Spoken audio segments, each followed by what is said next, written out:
This is Nightly Business Report with Tyler Matheson and Sue Herrera.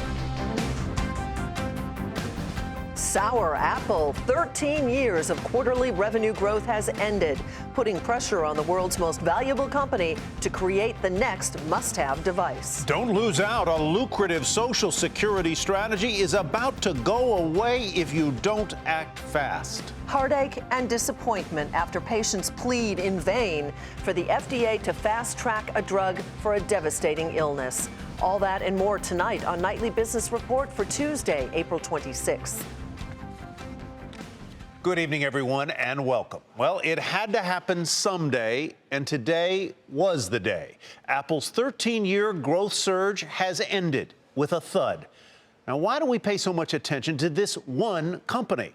Well, because you may own it outright or own it in your mutual funds and not even know it. And no matter, the company has an outsized influence on indexes such as the S&P 500 and the NASDAQ. For a superstar like Apple, today's results were nothing less than stunning. Quarterly revenue fell for the first time since 2003, and sales of iPhones, Apple's most popular product, 2/3 of revenue, declined for the first time ever. Apple earned $1.90 a share. Expectations were for $2. Revenue also missed forecasts. It logged in at $50.6 billion, more than 12% lower than 1 year ago. Worse, the outlook was tepid. Investors showed their disappointment, shares falling sharply in initial after-hours trading. Josh Lipton has more on the Dow Components' disappointing results. 51.2 million. That was a big number in Apple's latest earnings report. That is the number of iPhones Apple shipped in the quarter. Now, that did beat estimates. Analysts had predicted iPhones of about 50.3 million. Still, that was down about 16%. I had the opportunity to talk to Apple CEO Tim Cook. He pinned the pressure there on a couple different factors. One, he said tough comps. We know the iPhone 6 was a blockbuster. In Q2 last year, for example, Apple shipped around 61 million iPhones. So tough comparisons there for Apple. He also talked about macro weakness and some currency headwinds. The key question for investors is, where's the iPhone franchise head from here? Cook told me he remains bullish. He talked about new markets in India, for example, up more than 50%. He talked about the latest iPhone, the SE, where he said it's opening up new kinds of customers who prefer that smaller form factor. And he said they continue to take market share from rivals, a record number of Android switchers. Cook telling me we are still in the early innings of the iPhone. For Nightly Business Report, I'm Josh Lipton in Cupertino, California. Let's turn now to Dan Morgan. He owns more than 1 million Apple shares, and despite today's earnings miss, he says he's still bullish on the company and the stock. He is senior portfolio manager at Synovus Trust. Welcome, Dan. Nice to have you here. Hi, Sue. Are you disappointed in this report? Does it raise any red flags for you? Well, as you said, it's kind of a monumental report in terms of the growth kind of hitting the wall here. But if you think about Apple in terms of historically speaking, obviously this isn't a great quarter, but I feel like we've got to give them a little bit more opportunity to work on some of the things that they're doing in their new product categories, and they have the iPhone 7 coming out in terms of generating future growth.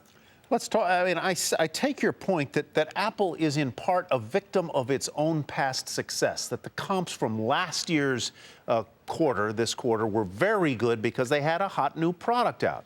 Right. But isn't there, in the history of technology companies, tech companies that are basically hardware companies, Dell, IBM, at some point, the game sort of ends?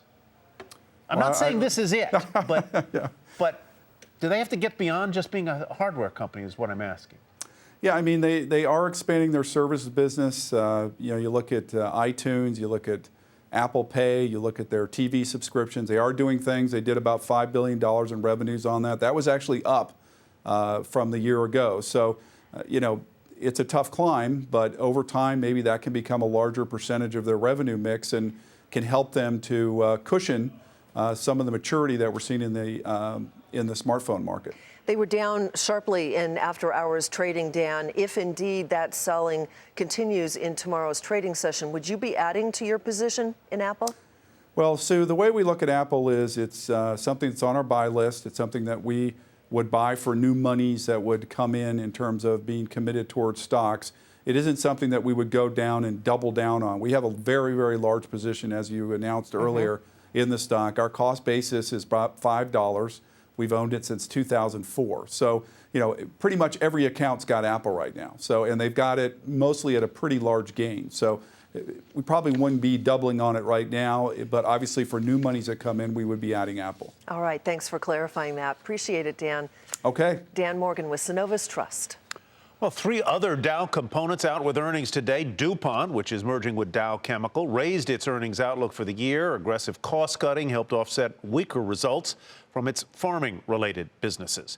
3M and Procter & Gamble both reported a rise in profits and a decline in sales, a trend that is continuing for many companies this earnings season. In trading today, DuPont shares rose while 3M and Procter & Gamble were lower. On Wall Street, it was a tug of war between the bulls and the bears. Healthcare and information technology were weights on the market. The Dow rose 13 points to 17,990. The Nasdaq dropped 7.5, its first four-day losing streak since January, and the S&P 500 added nearly 4. The Federal Reserve began its scheduled two-day meeting today, and though it is a virtual certainty that policymakers will hold steady, the central bank and Wall Street aren't necessarily on the same page when it comes to their outlooks. Steve Leisman explains the disconnect.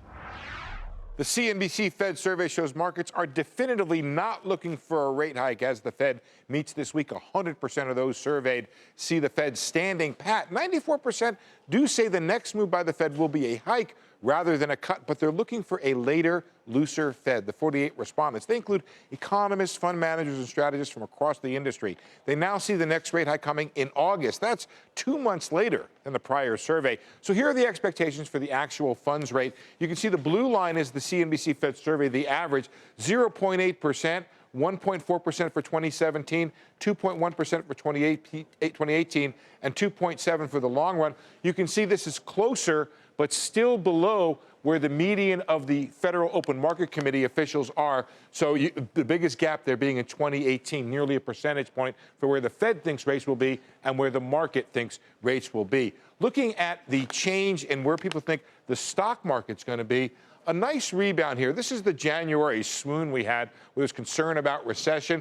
You can see we've recovered where we were back in December, but the bad news in this chart is they think the market's fully valued right now. Just looking for a 1% increase for the rest of this year. More of the hopes and dreams for the market are in 2017, where they're looking for a 7% increase from the current level. All of this comes among a better but not wonderful economic outlook. Take a look at the chance of recession. It had climbed pretty steadily after the January concerns over the economy. Now it's been inching back down. Just a 21% probability of a recession seen in the next 12 months. But take a look at GDP.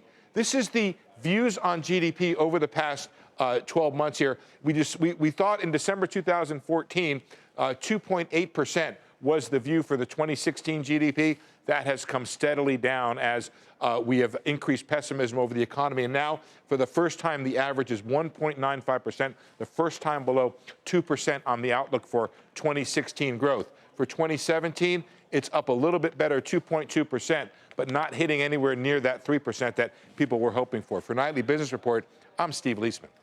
Still ahead, why you only have a few days to potentially gain thousands, yes, thousands more in Social Security benefits.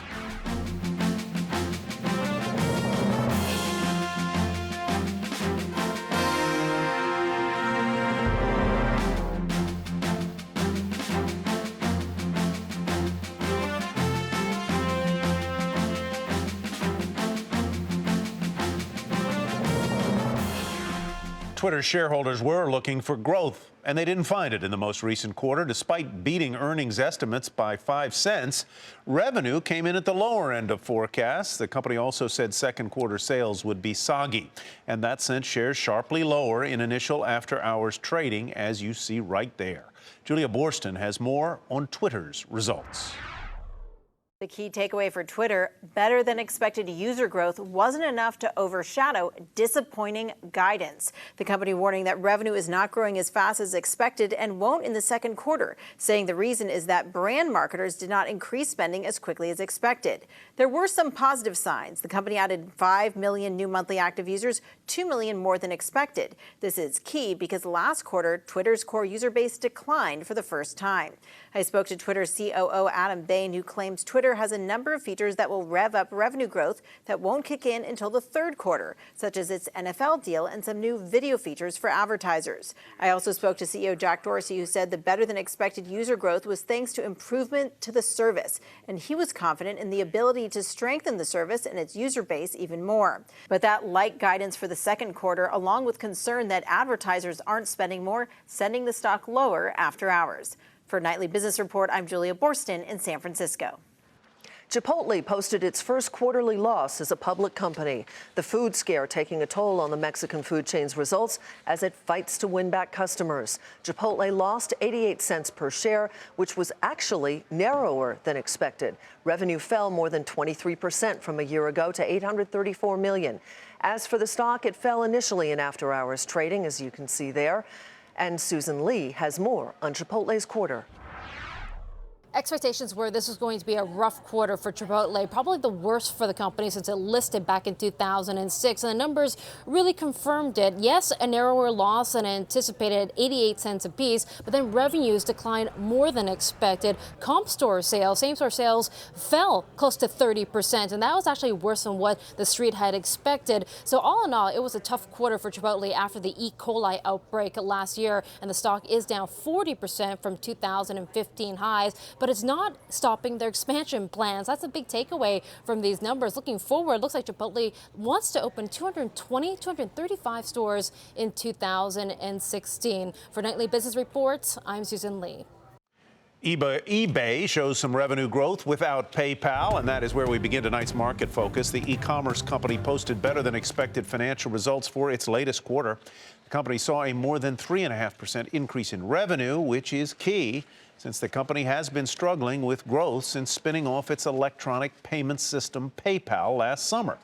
Net income did fall, but was still ahead of expectations. Shares initially rose after hours, and then they fell backwards following a 1% gain during the regular session, where shares closed at $24.49. Meantime, shares of AT&T initially rose, but then dipped back after hours as the telecom company beat analysts' expectations on both the top and bottom lines. The company booked just over $40 billion in revenue for the quarter. That is up 24%. Why? Because it bought DirecTV. AT&T ended the regular session down fractionally to $38.09. Eli Lilly's saw profit fall 17% in its latest quarter. The drug maker attributed the loss to impacts from Venezuela's financial crisis and devalued currency. Revenue rose, though, thanks in part to sales of newly introduced drugs. CEO John Lechleiter remarked on the company's first quarter results. We've had 6 new product launches starting in 2014. We've got 2 drugs currently under regulatory review, 7 more in the late-stage pipeline. So as we said several years ago, we hoped at that time Lilly would be a new product story. I think that's proving out, and we're pleased with the first quarter. Shares fell 2% to $76.27. Despite reporting an 80% decline in quarterly profit, the energy giant BP managed to top analyst estimates. The company said its earnings were affected by a nearly $1 billion write-off for damage claims related to its 2010 oil spill in the Gulf of Mexico.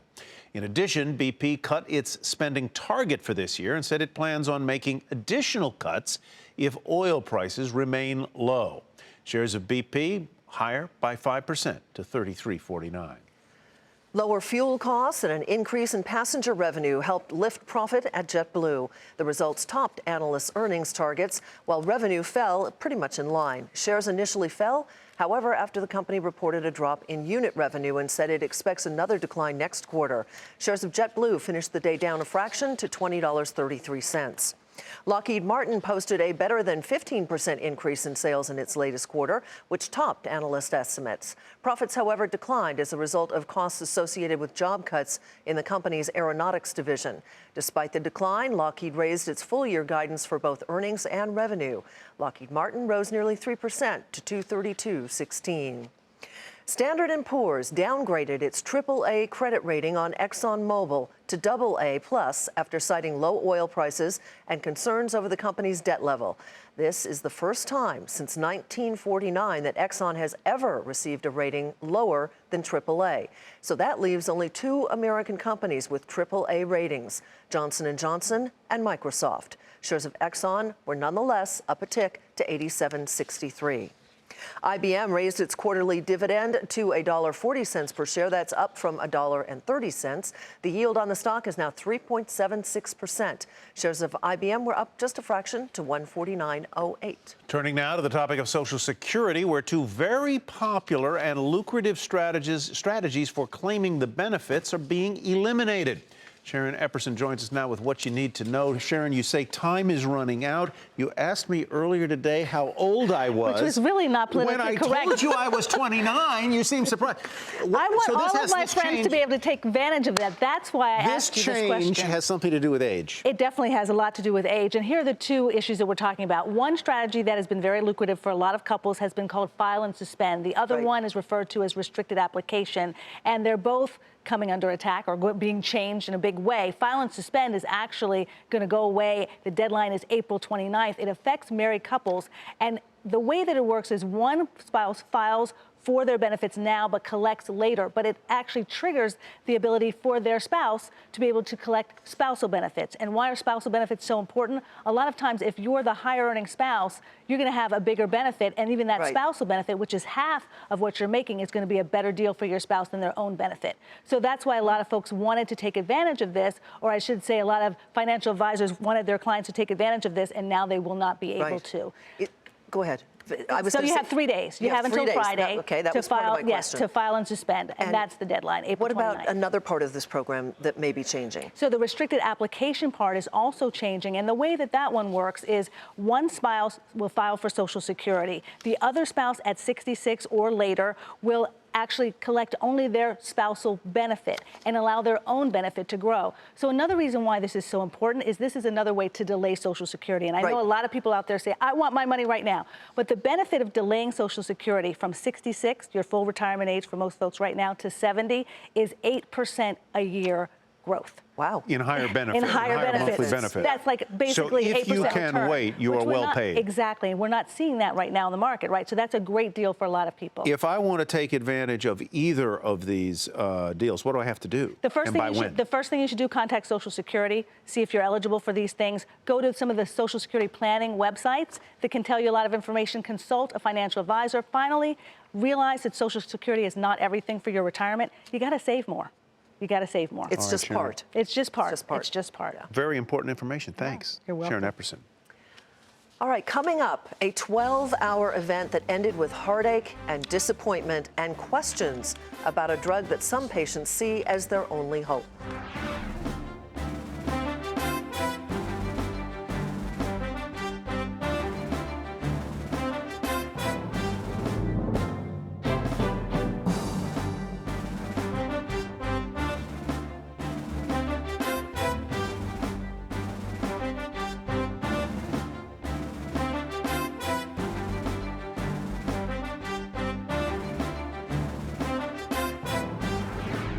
The FBI reportedly plans to keep its Apple iPhone hacking method a secret. According to Dow Jones, the agency knows little about the hacking tool that was used to open the San Bernardino terrorists' iPhone. The business of pain. Last night, we showed you just how widespread prescription drug abuse is in America. Tonight, one man's story and what lawmakers are doing about it. Dina Gosofsky has part 2 of our series. I was a guy that sold millions of dollars in real estate and had the corner house in Naples, Florida with the wife and the 2 new cars. I was that guy. And addiction doesn't care. Addiction will take anything from anyone. Bobby Long had been sober for about 8 years, and life was good until he had neck surgery. They prescribed me low dose oxycodone. Oxycodone is a powerful opioid, a painkiller. Shortly after, he was hooked. I burned through a 30-day prescription in about a week, and then I started getting sick. I didn't know why, and then I figured out I'm getting sick because I'm withdrawn. So he found a doctor, like so many other Americans do, who helped feed his addiction. The way I found this doctor was other people telling me, other people that were in and out of recovery, oh, if you go to this doctor, he'll write you whatever you want. And that's causing lawmakers to come up with solutions to try to reduce America's addiction to these powerful painkillers. The Government Accountability Office discovered in a single year about 170,000 Medicare beneficiaries were doctor shopping, which is the term for going to multiple doctors to get the same opioid prescriptions, and then going to multiple pharmacies, getting them all filled. Which is why the tool Lock-In is now used by Medicaid and many private insurers. It locks the patient into a single doctor and pharmacy so prescriptions can be tracked. Legislation was recently passed to add Medicare to the Lock-In program. The Congressional Budget Office estimated that it'll save taxpayers about $100 million a year, which is not insignificant. Opioid abuse is wreaking havoc on the economy as well, costing the United States about $55 billion, almost half of that due to loss of productivity in the workplace. Clearbrook Treatment Centers provides care for many patients who are addicted to painkillers. We are always filled, which says a lot about society, unfortunately. Richard Conaboy knows all too well, a recovering addict himself, sober for decades, now the vice president of clinical services here. We have a lot of union people, truck drivers, whatever, who come through here and started out with pain pills and stepped down to heroin. Down? Down to heroin, because the pills became too expensive. So they actually stepped down to heroin, which sounds ridiculous. Ridiculous, maybe, but a sad reality for far too many. For Nightly Business Report, I'm Dina Gosofsky in Wilkes-Barre, Pennsylvania. Tomorrow, part 3 of our series on the business of pain and the medical advances being made to try and prevent prescription drug abuse.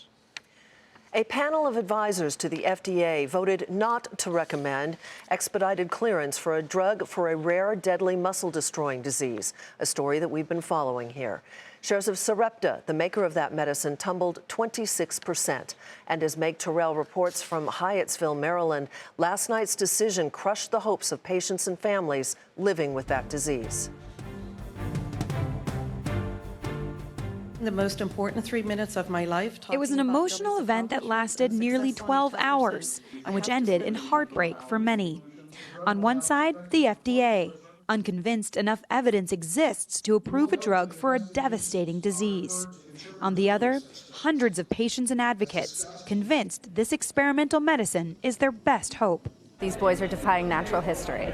We know that because their treating clinicians see it, their parents see it, and the patients themselves feel better. Jen McNary's 2 sons have Duchenne muscular dystrophy, a rare muscle wasting disorder that puts kids in wheelchairs by their teens. It's generally fatal by age 30. No treatments are approved for it in the United States. McNary was one of more than 50 parents, patients, and doctors who spoke during a 2.5-hour public hearing Monday in front of a panel of outside advisors to the FDA. The panel was charged with evaluating data supporting an application for approval of a drug called Eteplirsen, developed by Boston biotech company Sarepta Therapeutics. The public comments were impassioned as patients and their parents and supporters pleaded with the panel to recommend approval of a drug they're convinced is helping them. Unless you have a child that has muscular dystrophy, you don't understand. It's time to listen to the real experts. FDA, please don't let me die early.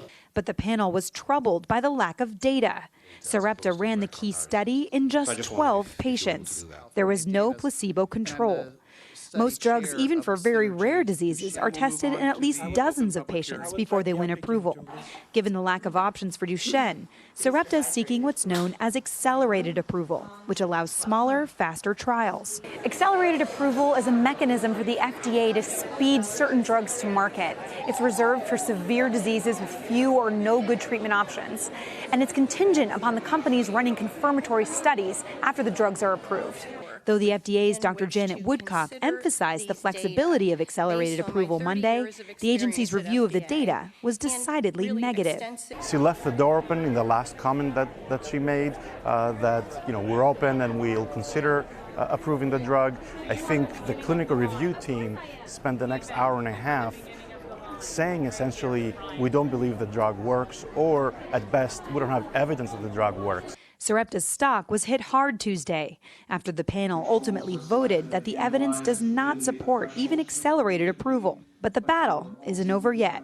What was really important for the FDA is there was a lot of input from the patients about things that couldn't be captured in a clinical trial, and some of the things that they experienced. And I think that hopefully that will be used in the overall consideration. The FDA is set to decide on whether to approve the drug by the end of May. Patient advocates are still hopeful. For Nightly Business Report, I'm Meg Terrell in Hyattsville, Maryland.